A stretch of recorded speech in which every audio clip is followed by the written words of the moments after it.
একটা ঘরের মধ্যে অবিবাহিত নারী থাকলে দুষ্ট লোকের চোখ যায়, একটা গাছের মধ্যে বড়ই থাকলে চোরের ঢিল যায়। ঠিক তেমনি ভাবে ইমানদারের ভিতরে ঈমান যদি থাকে, ওই শয়তান বারবার ইমানদারকে ঢিল দেওয়ার চক্রান্ত করে।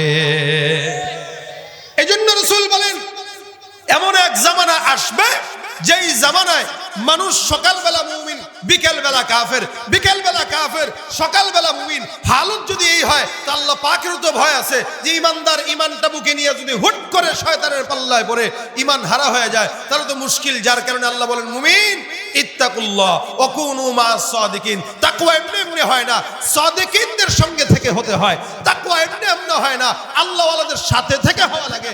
আল্লাহ পাক বলেন, ভয় যদি করাই লাগে তো করার মতো করো। ওমর বলেন, এই তাকওয়া কি জানো?